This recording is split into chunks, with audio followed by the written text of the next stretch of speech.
पूर्ण परात्पर ब्रह्म असंख्य कल्याण गुणगण निलय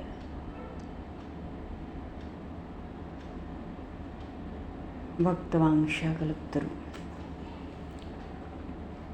शरणागत वत्सल भक्तवत्सल दीनबंधु दया सिंधु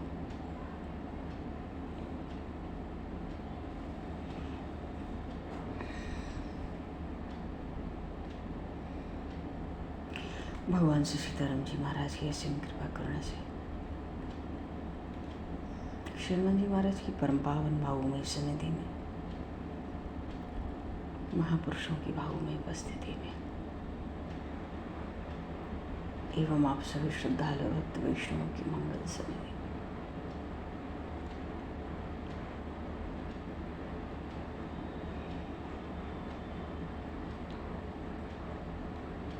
मानव जीवन का सर्वोत्कृष्ट फल भगवत गुणगान भगवत स्मरण भक्त भगवत चिंतन का आनंद हम सभी भगवान श्री कृष्ण चैतन्य देव के चरित्र के माध्यम से प्राप्त करने जा रहे। सर्वप्रथम आप सभी भक्तजनों के श्री चरणों में भगवत भाव से सादर वंदन सादर नमन। आप सभी को यथा योग्य जय श्री राम जय जय श्री राधे हरि शरणम जय श्री गुरु जी जय भगवान।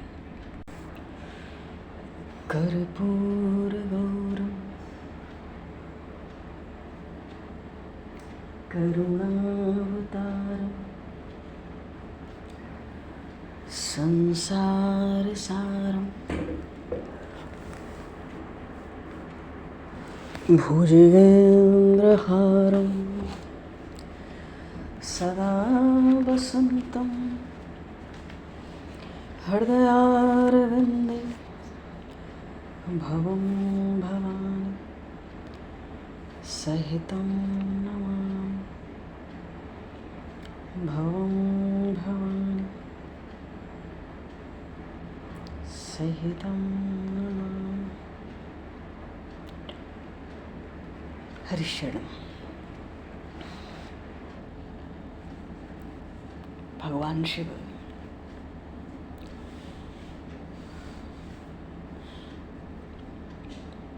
बड़े कल्याण स्वरूप है। प्रसन्न हो जाए तो जीव मात्र पर दया करते हैं, क्योंकि सहज करुणामय है और भगवान शिव की ऐसी कीर्ति ऐसा यश सब ओर फैला हुआ है। भक्तजन भगवान शिव के श्री चरणों में यही याचना करते हैं कि कृपा पूर्वक आप अपनी माया हर लो। भगवान शिव सर्वगुण संपन्न है और आज के दिन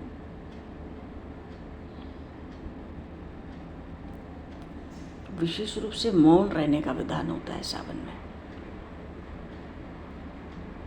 और भगवान शेषनाग का अर्चन भगवान शिव आज स्वयं करते हैं।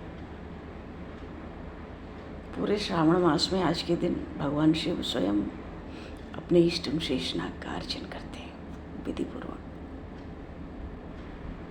आज के दिन आराधना उपासना की भी बड़ी भारी महिमा है। कमल के समान नेत्र हैं भगवान शिव के विशाल, और फिर भगवान शिव की कृपा के बिना उनकी महिमा कोई जान नहीं सकता। भगवान शिव की कृपा के बिना मनुष्य के हृदय में, भक्त के हृदय में भगवान के चरण कमलों की भक्ति भी स्वप्न में भी नहीं उत्पन्न होती है।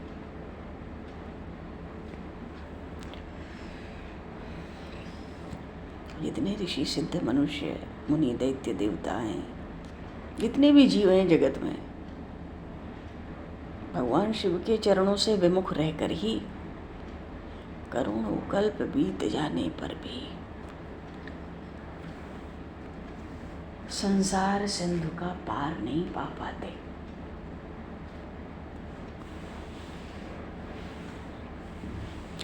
पर वही भगवान शिव अपने शरणागत जनों का शोक और भय हरने वाले हैं।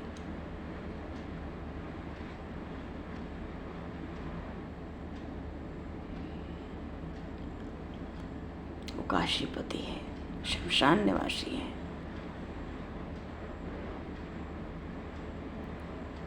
गोस्वामी जी ने एक जगह कहा, हे भगवान शिव, आप तो श्री हरि के श्रेष्ठ चरण कमलों में अपनी अनपायनी भक्ति का वरदान दीजिए। अनपायनी मानो क्षण क्षण बढ़ती जाए। एक अविनाशी भक्ति, भक्ति तो अविनाशी है ही, क्योंकि भगवान ही अविनाशी है। बोलिए श्री गौरी शंकर भगवान की जय। श्री चैतन्य महाप्रभु की जय।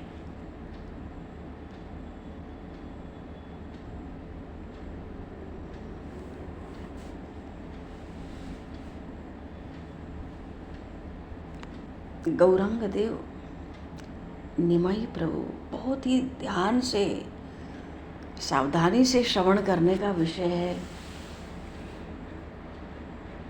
अपने बड़े भाई विश्वरूप की पाठशाला के आचार्य अद्वैताचार्य महाराज के पास गए पूर्व प्रसंग में, और भाई के कहने से भी प्रणाम नहीं किया, पर आकर्षण तो आचार्य का उसी समय कर दिया। और ये आचार्य अद्वैत नाम है इनका, गौर धर्म के प्रधान स्तंभ हैं। गौर धर्म कहने का अर्थ है गौरांग महाप्रभु के नाम और प्रेम का प्रवाह जो चला,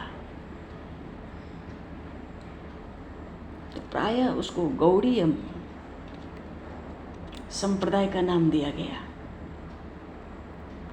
तो ये अद्वैत आचार्य गौर धर्म के प्रधान स्तंभ हैं और भगवान गौरांग देव की लीलाओं के जो प्रथम प्रवर्तक हैं, जो प्रथम प्रबंधक हैं, जो संयोजक हैं, वो आचार्य अद्वैत हैं, जो इनके बड़े भाई के आचार्य हैं पाठशाला में। पर पहली बार आए और गुरुदेव को प्रणाम भी नहीं किया कहने से भी, पर मुड़ मुड़ के देखते रहे, चले गए। वयोवृद्ध हैं, विद्या अवस्था में भी वृद्ध हैं, ज्ञान में भी वृद्ध हैं, बुद्धि में भी वृद्ध हैं,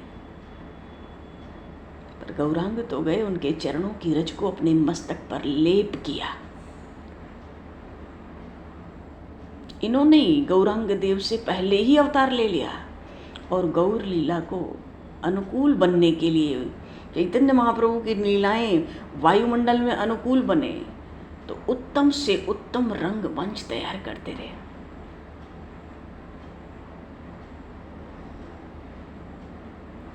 भक्तों के साथ तरह तरह की लीलाएं गौरांग महाप्रभु की इन्होंने कराई। और जब गौरांग प्रभु का तिरोभाव हुआ, उस समय अपनी सब लीलाओं का संवरण करके ये भी तिरोहित हो गए। प्रभु देव देव जगन्नाथ गोविंद पुरुषोत्तम, प्रभु कब क्या करना चाहते हैं, प्रभु की माया प्रभु ही जाने।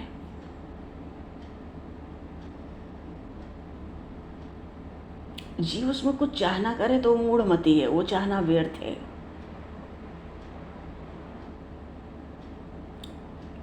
प्रेमी जन तो यही चाहते हैं, प्रभु इस चंचल मन को ऐसा बना दो कि मैं कुछ चाहूं ही नहीं, तुम्हारी चाह में ही मस्त रहूं, तुम्हारी इच्छा पर ही आश्रित रहूं।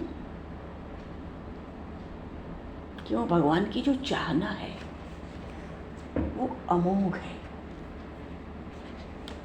इसलिए हमें भगवान के विधान में अपनी ओर से कुछ भी खटपट करने की स्वप्न में भी चेष्टा नहीं करनी चाहिए। भगवान की चाह अमोघ है। राई भर ना कोई घटा सके, न तिल भर बढ़ा सके, तो फिर उन्हीं की चाह ना पूरी हो गई। जीव मात्र परमात्मा का है, तो अपने आप को प्रभु को सुपुर्द कर दे। प्रभु अपनी वस्तु आप संभालो, जो कराना चाहो इस शरीर इंद्रियों से आप कराओ, मैं तो निमित्त हूँ। ना मैं किया न कर सकूं, साहिब करता मोर।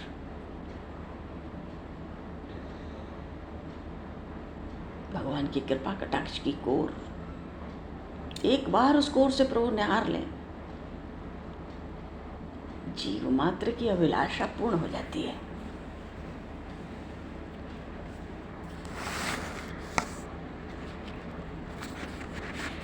आज गोपाल भट्ट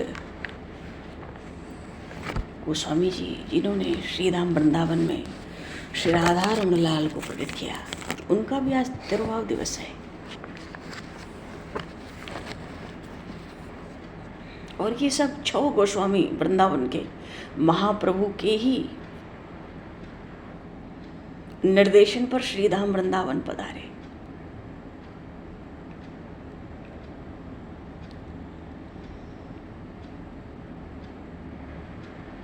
इनके पिताजी जब श्री गोपाल भट्ट गोस्वामी जी के परलोक गमन हुआ तो वृंदावन वास करने के निमित्त आए। और जब छोटे से थे ना गोपाल भट्ट गोस्वामी जी, तभी महाप्रभु श्री चैतन्य महाप्रभु ने इनके घर पे चौमासे के 4 मास बिताए थे एक बार। और फिर उसके बाद इनकी महाप्रभु से कभी भेंट भी नहीं हुई।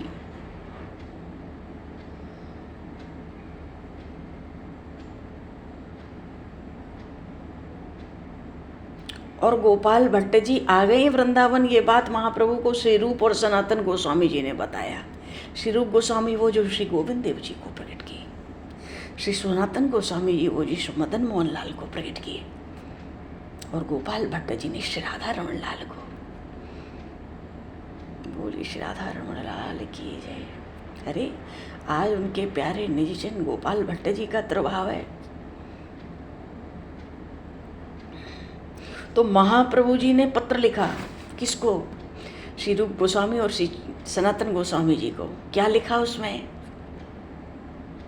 दोनों सगे भाई थे, दोनों भाइयों को लिखा कि ये जो गोपाल भट्ट हैं बड़े स्नेह से अपने पास रखना, अपना सगा भाई ही समझना। महाप्रभु ने अपने बैठने का आसन और डोरी गोपाल भट्ट जी के लिए उस समय भेजी थी। और प्रभु प्रसादी, महाप्रभु की प्रसादी अमूल्य वस्तु को पाकर इतने प्रसन्न हुए थे। तो जब ध्यान करते थे महाप्रभु की प्रसादी डोरी को सिर पर धारण करके भजन करते थे। इनके एकमात्र उपास्य देव हैं श्री राधा रमण लाल। सुनते हैं पहले शालिग्राम रूप में थे, उन्हीं की ये सेवा पूजा किया करते थे। एक बार कोई बड़ा धनिक आया वृंदावन, उसने सब मंदिरों के ठाकुरों के लिए सुंदर सुंदर वस्त्र और आभूषण भेंट किए। भाई सब थे उस समय, बिहारी जी, श्री राधा वल्लभ लाल जी महाराज, श्री राधा रमन जी, श्री गोविंद देव जी महाराज, सनातन गोस्वामी जी के मदन मोहन जी महाराज, हरिराम व्यास जी प्रभु के, ये श्री जुगल किशोर भगवान जुगल घाट पर, गोपीनाथ बाजार में स्थान है मधु गोस्वामी जी के श्री गोपीनाथ ठाकुर, वो भी आज जयपुर में विराजमान है। तो सब ठाकुरों के लिए वस्त्र और आभूषण लाए थे वो जो बड़े व्यापारी धनिक थे।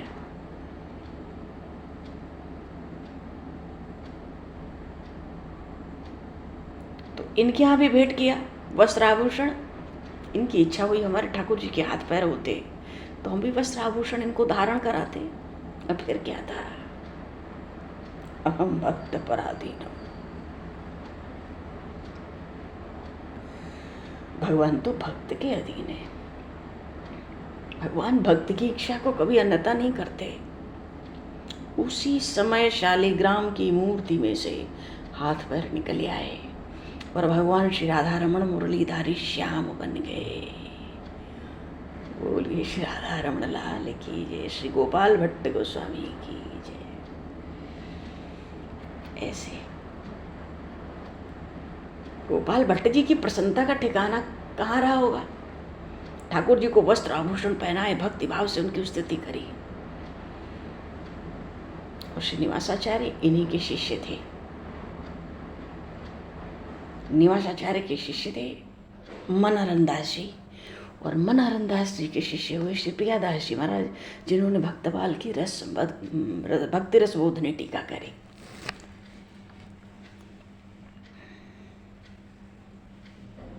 तो जब परलोक गमन गोलोकवास हुआ गोपाल भट्ट गोस्वामी जी का, तो इन्होंने इन्हीं को गद्दी पर इन्हीं यही अधिकारी हुए। इस तरह से परंपराएं चलती रही वृंदावन में। श्री राधा रमण जी की वही मनोहर मूर्ति अपने अद्भुत और अपने अलौकिक प्रभाव को धारण किए हुए अपने प्रिय भक्त श्री गोपाल भट्ट की भक्ति और एक निष्ठा की घोषणा कर रही है। भक्त वत्सल भगवान क्या नहीं कर सकते। बोलिए श्री भक्त वत्सल भगवान की जय। इस तरह से आज श्रावण मास का भी विशेष पर्व ही है एक, और गोपाल भट्ट जी महाराज का तिरुभाव। श्री चैतन्य महाप्रभु, वस्तुतः जब श्री नवादास जी महाराज ने भक्तमाल की रचना की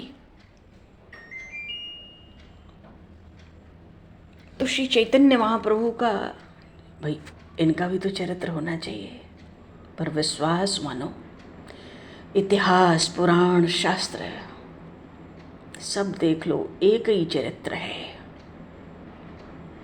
प्रेम का तो ये एक ही चरित्र है, दूसरा चरित्र नहीं है। और चरित्र क्या है? जैसे श्रीमद् भागवत है, श्रीमद् भागवत महापुराण, जैसे श्री रामचरितमानस है, ऐसे ही श्री चैतन्य भागवत है। तो नावाजी महाराज को तो सब महापुरुष आते थे अपना चरित्र हल्के में दिग्दर्शन कराते, उसी को नावाजी लिखते थे। नावाजी ने भक्तमाल में अपने से कुछ नहीं लिखा है, जो लिखा है देख कर लिखा है गुरु कृपा से, श्री अग्निदेवाचार्य जी महाराज की कृपा से। तो उन्होंने तो स्मरण किया, और प्रियदास जी महाराज ने 2 कवित्त में श्री निमाई और निताई का चरित्र लिखा, श्री चैतन्य महाप्रभु और श्री नित्यानंद महाप्रभु जी का। और उस 2 कवित्त में क्या चरित्र क्या लिखेंगे, भाव दर्शाया है। और महाप्रभु के लिए तो केवल एक संकेत मात्र किया है प्रियदास जी महाराज ने, एक संकेत। चरित्र है कोई अथाह समंदर है प्रेम का। और वहां पर प्रियदास जी महाराज ने स्पष्ट लिखा है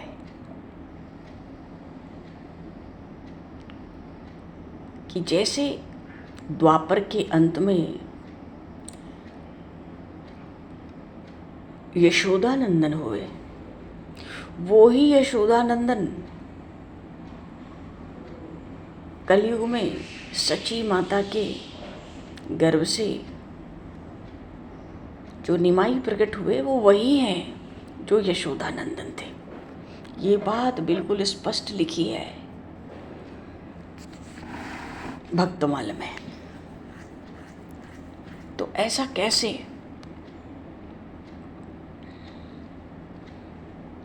वस्तुतः साधक श्रीमद् भागवत में आया, महाराज नेमि ने 9 योगीश्वरों से पूछा कि साधक कैसे होते हैं, क्या लक्षण है।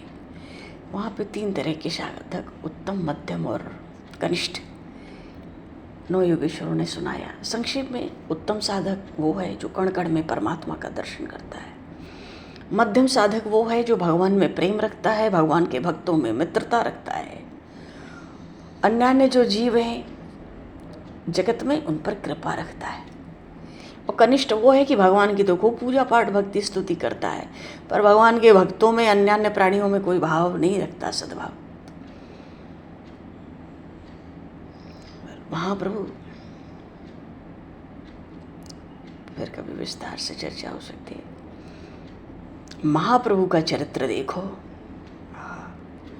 तो भक्तों में भी 3 श्रेणियां हैं, तदगत नहीं, तदाश्रय, तदगत और तल्लीन।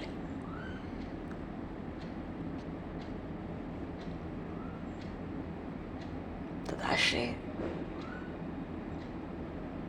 तदगत और तल्लीन।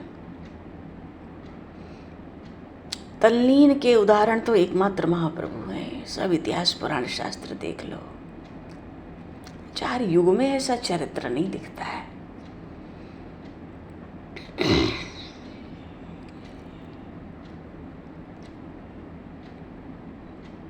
तो यशोदानंदन शचीनंदन होके कैसे प्रकट हुए, ये बात बहुत रहस्यपूर्ण है।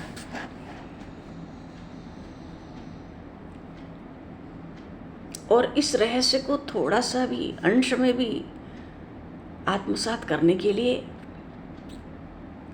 द्वापर के गोपियों का आश्रय लेना होता है, और वो भी महाराज की लीला। महाराज की लीला में क्या हुआ, भगवान ने बजाई बंशी। बहुत सावधानी से श्रवण करेंगे। ये जो उत्तम, मध्यम और कनिष्ठ साधक हैं, इसको हम लोग और विस्तार से भागवत के हिसाब से अभी तो संक्षेप में हम लोगों ने समझा। और जो भक्तजन है तदाश्रय तद्गत और तल्लीन, इसको भी, इस प्रसंग को भी फिर कभी। अभी एक भाव है कि कैसे ये प्रमाण मिलता है कि यशोदा नंदन ही शची नंदन होकर कलयुग में प्रकट हुए। मानो जो श्री कृष्ण है वही साक्षात श्री चैतन्य देव है, इसलिए इनका नाम है श्री कृष्ण चैतन्य, ऐसे ही पुकारते। महाराज की लीला थी। महाराज का समय नहीं हुआ है, भगवान ने बंशी बजाई, गोपियां घर से भागी भागी आई। किसी की एक आंख में अंजन है, किसी के एक हाथ में कंकण है, किसी के एक पैर में पायजेब, और वस्त्र भी थोड़े अस्त व्यस्त है। जैसे तैसे पहुंची। जब सब पहुंची रात्रि में यमुना पुलिन पर, रमण रेती पर, तो भगवान ने कहा, भाई ये तुम्हारा आचरण तो पातिव्रत धर्म के विरुद्ध है, सब अपने अपने घर लौट जाओ। एक सखी ने कहा, अभी हम लोग बस चरित्र सुने हैं थोड़े बहुत प्रभु के, बस इतना ही देखना है कि कैसे प्रमाण से कहा कि यशोदा नंदन ही शची नंदन है, चैतन्य महाप्रभु साक्षात।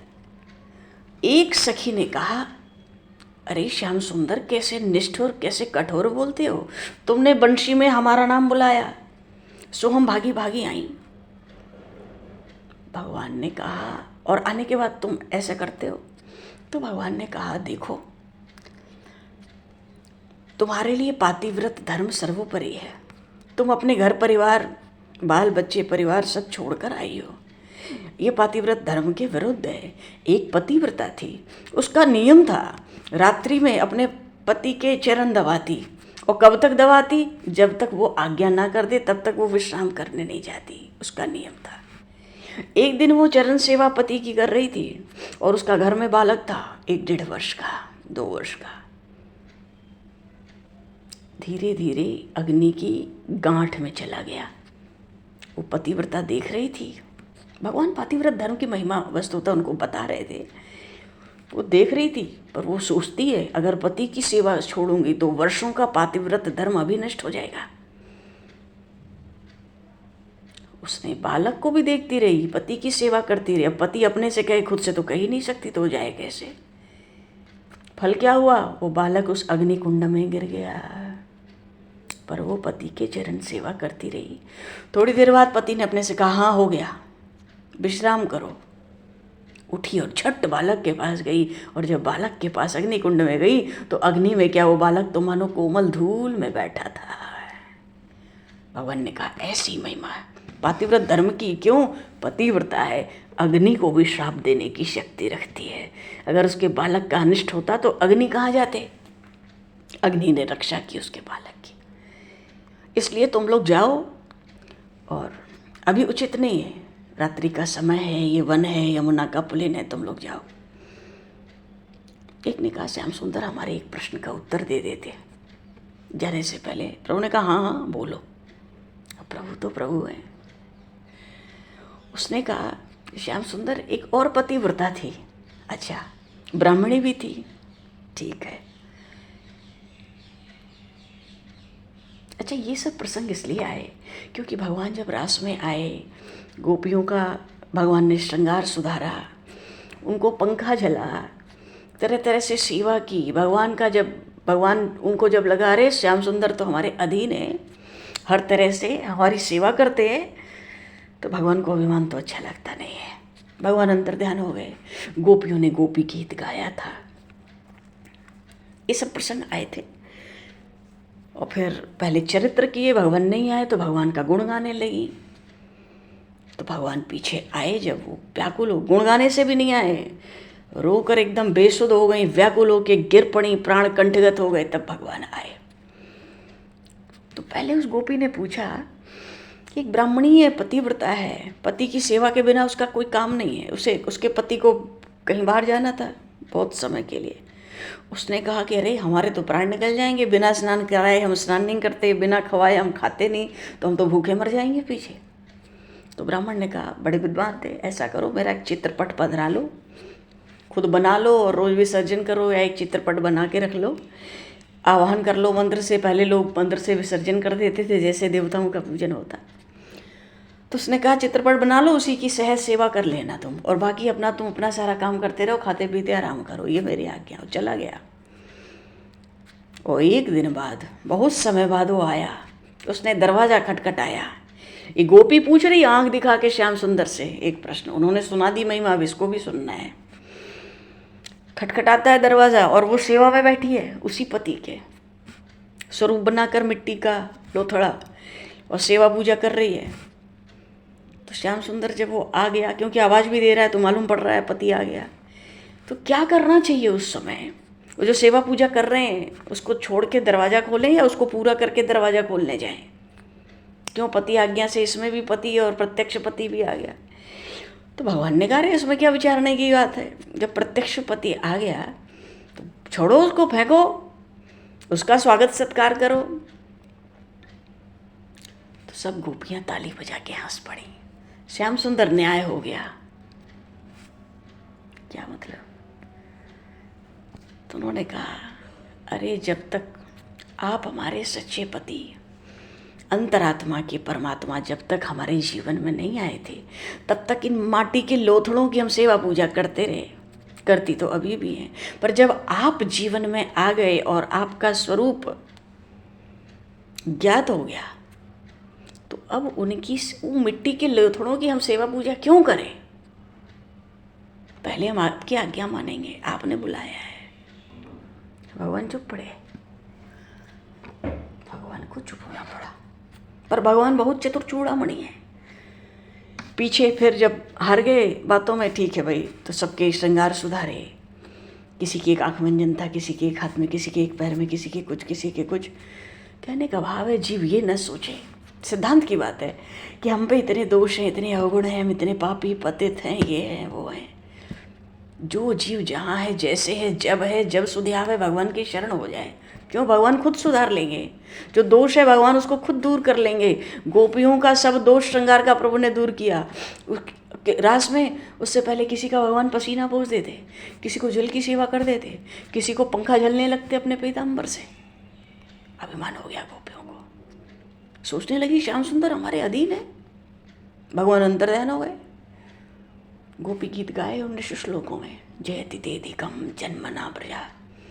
पहले तो सब चरित्र किए, कोई यशोदा मैया बन गई, कोई नंद बाबा बन गए, कोई काली बन गया, कोई पूतना बन गया, कोई अघासुर बन गया, कोई बकासुर बन गया, कोई सखा बन गए। नहीं आए प्रभु, सब लीला कर लिया। फिर किसी ने कहा अरे गुण गाओ, उनका गुणगान करो तब आएंगे। फिर उन्होंने खूब यश गाया भगवान का, बड़ा सुंदर सुंदर, नहीं आए। निर्बल होके रो पड़ी, गिर पड़ी, लगता था प्राण कंठगत हो जाएंगे। प्रभु आ गए। आते ही प्रभु ने सबसे क्षमा मांगी है। क्यों? ये यथा माम प्रपद्यन्ते तांस्थैव भजामि। भगवान कहते हैं मेरा स्वरूप जिन भक्तों को ज्ञात है, वो जैसे मुझे भजते हैं भाई, मैं भी उनको वैसे ही भजता हूँ। प्रभु ने सबको हाथ जोड़ जोड़ क्षमा मांगी, हाथ जोड़ जोड़ के मनाया। तो प्रभु कहते हैं देखो, कोई बड़ा धनी आदमी हो और उसका धन लुट जाए, कैसा व्याकुल हो जाता है। तो हम तो तुम्हारे प्रेम को बढ़ाने के लिए गए थे, हमें मालूम है तुम सबके प्राण धन हम ही हैं। मैंने सोचा हम तो यही थे, अदृश्य होकर तुम्हारे प्रेम भाव को देख रहे थे। वो प्रेम भाव बढ़े इसलिए हम अदृश्य हो गए, हम कहीं गए नहीं थे। पर एक गोपी ने बड़ी तीखी दृष्टि से प्रभु को देखा, नेत्र लाल थे, क्रोध में थी।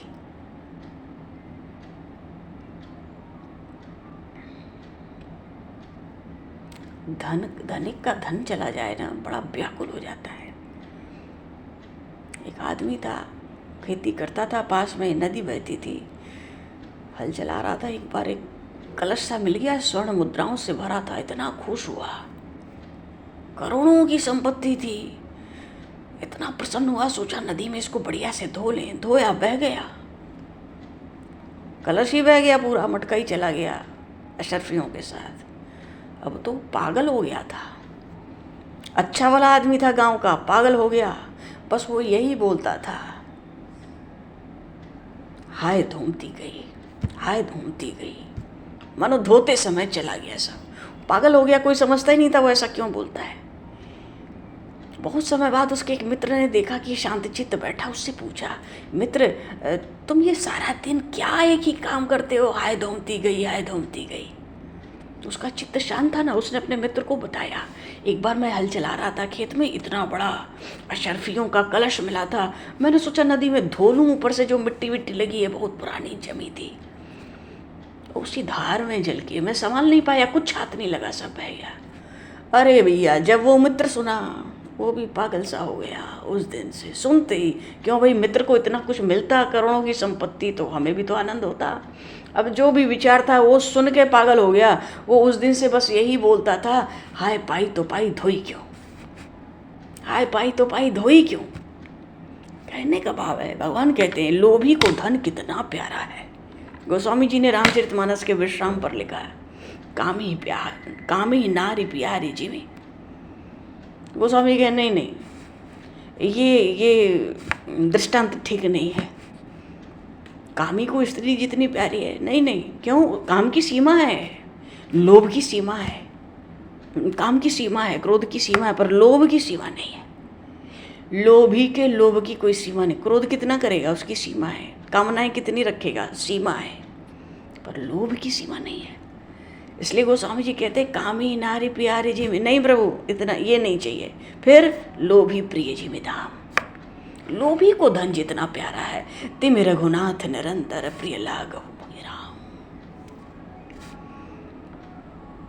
तो भगवान विश्वास दिलाते हैं गोपियों को, जैसे लोभी को धन प्यारा है, वैसे ही तुम्हारे इस प्रेम को और बढ़ाने के लिए मैं यहीं था, चलो।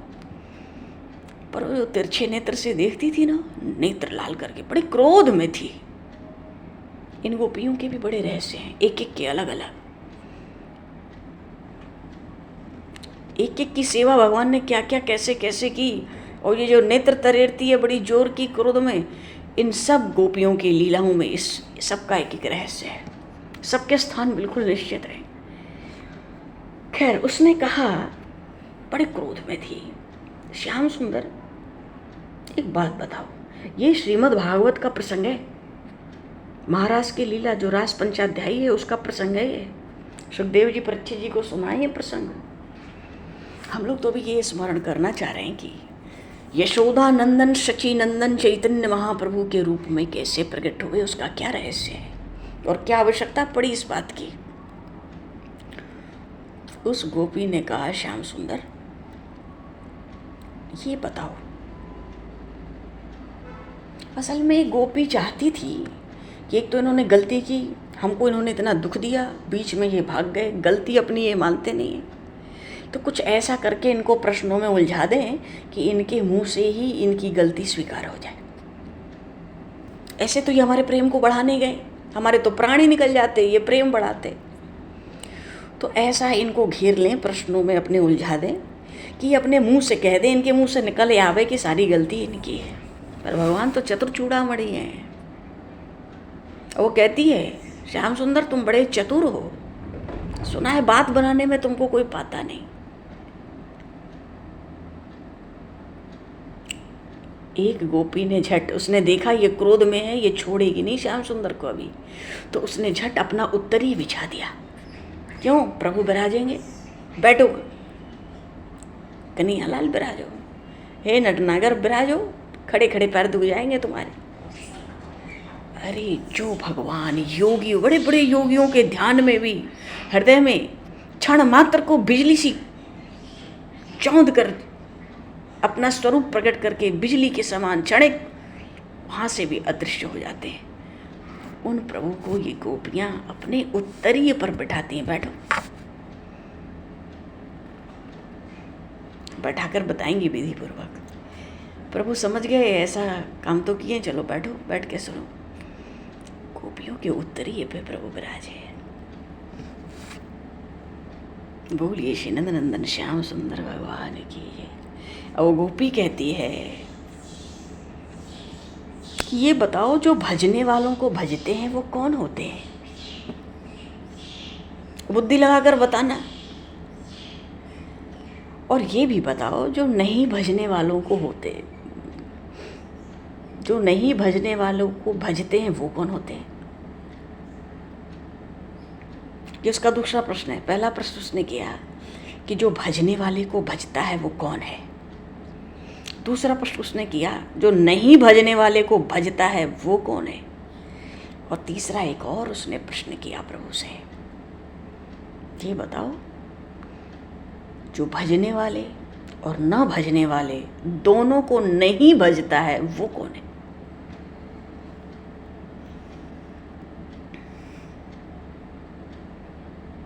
ये गोपियां कम थोड़ी थी। भगवान ने कहा देखो जो भजने वाले को भजते हैं ना वो तो पशुवत हैं, न वहाँ स्वार्थ है, न वहाँ परमार्थ है, न लोक है, न परलोक है, वो तो झूठा है। अब एक पशु कहे भैया तुम हमें खुजला दो, दूसरा पशु कहे तू हमें खुजला देना, तो मैं तुम्हें खुजला देता हूँ।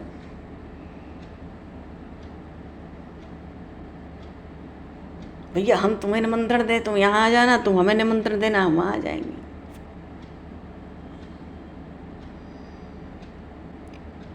निमंत्रण के भी व्यवहार बड़े विचित्र विचित्र होते हैं। खैर भगवान ने स्पष्ट कह दिया तुरंत,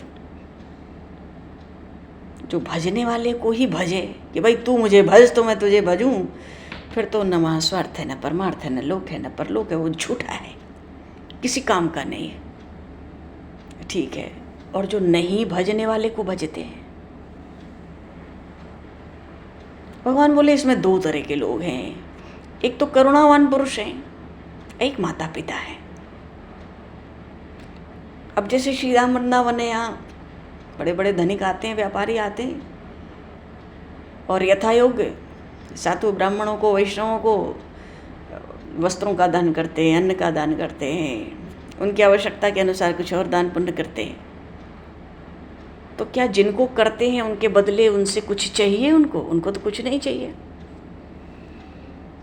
जो इतना बड़ा बड़ा दान पुण्य करते हैं, बदले में तो जिसको दे रहे हैं उससे कुछ नहीं चाहिए, कोई अपेक्षा नहीं है उनको, करुणा है उनके हृदय में, वो अन्न का वस्त्र का दान पुण्य करते हैं। और एक होते हैं माता पिता।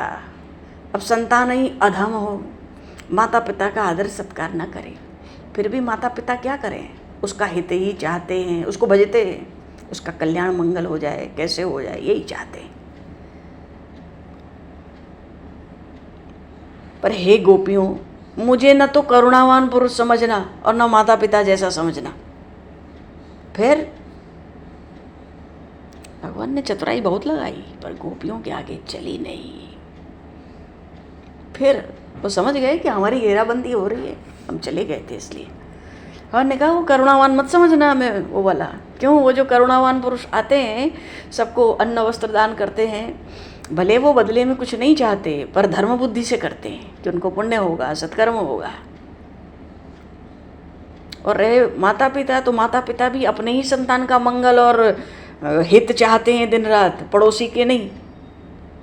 हाँ, कोई आफत पड़ जाए उदार हृदय सबकी मदद करते हैं, पर दुनिया भर के बच्चों का कल्याण मंगल हित थोड़ी चाहेंगे, अपने बच्चों का चाहते हैं। इसलिए मुझे माता पिता के समान न समझना और न वैसे करुणावान पुरुषों के समान समझना। तो जो आँख दिखा रही थी ना गुस्से में, लाल लाल होकर, क्रोध में, उसने कहा, और मैंने एक बात और पूछी थी, क्या जो भजने वाले और नहीं भजने वाले दोनों को नहीं भजते हैं वो कौन है? ये खास बात है, बताओ। प्रभु बोले इसमें चार तरह के लोग होते हैं। एक तो आत्माराम, दूसरे आप्तकाम, तीसरे कृतघ्नि नहीं, भगवान ने कहा अकृतज्ञ, क्योंकि इसमें भी तीन श्रेणी होती है। एक कृतज्ञ होते हैं, एक अकृतज्ञ होते हैं, एक कृतघ्नि होते हैं। भगवान ने कहा अकृतज्ञ। और चौथा बोले गुरुद्रोही। गोपियों को अंदर आनंद हुआ, बस हम लोग मौके पर आ गए। तो श्याम सुंदर जरा विस्तार से व्याख्यान करके बताओ ये कौन होते हैं सब। तो प्रश्न क्या है गोपियों का, जो भजने वाले और नहीं भजने वाले दोनों को भजते हैं वो कौन होते हैं। प्रसंग बहुत सुंदर है। आत्माराम, आप्तकाम, अकृतज्ञ और गुरुद्रोही। और इसी प्रश्न के उत्तर में वो रहस्य है जिसके कारण भक्तमाल में आया, अरे संपूर्ण इतिहास पुराण शास्त्र में ऐसा कोई दूसरा चरित्र है ही नहीं जो चरित्र श्री चैतन्य देव का है। कलयुग में 4 युगों में नहीं मिलता है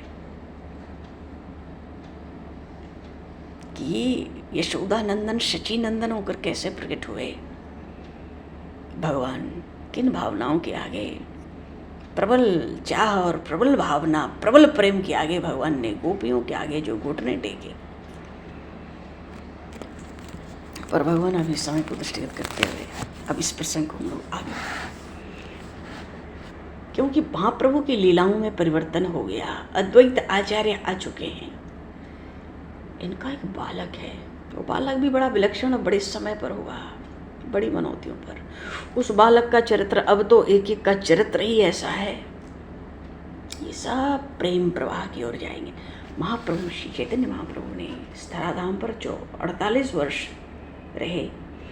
48 में 24 वर्ष तो गृहस्थ में रहे और 24 वर्ष संन्यास में रहे। उस संन्यास के 24 वर्षों में चैतन्य महाप्रभु 12 वर्ष तो तद्गत साधक की तरह रहे। साधक के भेद है ना, तदाश्रय तद्गत तल्लीन। आगे के प्रसंग में रुक जाएंगे हम लोग, इसको भी पहले समझेंगे तभी तो। तदाश्रय तद्गत और तल्लीन। तो संन्यास के 12 वर्षों में प्रथम 24 वर्ष तो महाप्रभु तदाश्रय के रूप में रहे, साधक, तदाश्रय साधक। और संन्यास के 24 वर्ष में 12 वर्ष, पहले 12 वर्ष तद्गत और अंतिम 12 वर्ष तल्लीन। और वो 12 वर्ष तल्लीन का अर्थ है अपने किसी परिकर से कभी बात नहीं की। 50 उनको घेरे रहते थे, नित्यानंद प्रभु, हरिदास महाप्रभु, न जाने अब कितनों के नाम लें। उसमें आधार है ये अद्वैत आचार्य जिनका प्रसंग पूर्व प्रसंग में आया। क्योंकि विश्वगुरु तो घर त्याग करके जा रहे हैं, त्याग लेकर, संन्यास लेकर। अब तो महाप्रभु की लीलाएं हैं, वो परिवर्तन आ चुका है उनके लीला क्रम में। 12 वर्ष अपने किसी परिकर से महाप्रभु ने बात नहीं की, वो तल्लीन की अवस्था। और ऐसा दूसरा कोई चरित्र का प्रमाण 4 युग में नहीं मिलता है इतिहास पुराण शास्त्रों में। महाप्रभु का चरित्र अत्यंत दुर्लभ है और भगवान की असीम कृपा से हम लोग को चौमासे में प्राप्त हुआ। बोली श्री चैतन्य देव की जय, श्री कृष्ण चैतन्य की जय। तो संपूर्ण रहस्य प्रकट हो, उसके बाद हम लोग आगे की इस लीलाओं में प्रभु की कृपा से आगे बढ़े। और अच्छा, बोलिए श्री भक्तवत्सल भगवान की जय, श्यावर रामचंद्र भगवान की जय, श्री गौरी शंकर भगवान की जय, राधे वृक्षचंद्र भगवान की जय, श्री हनुमान जी महाराज की जय, सब संतन की जय, सब भक्तन की जय, सब गुरुदेव भगवान की जय। भगवान समय को दृष्टिगत करते हुए आज यहीं पर बड़े को विराम। वाक्य पुष्पांजलि प्रभु के श्री चरणों में सादर समर्पित। आप सभी को भी यथा योग्य जय श्री राम, जय जय श्री राधे हरि शरण। जय जय श्री राधे। बोलो भगवान, जो कोई आप बोलना चाहे बोले, बड़ा विलंब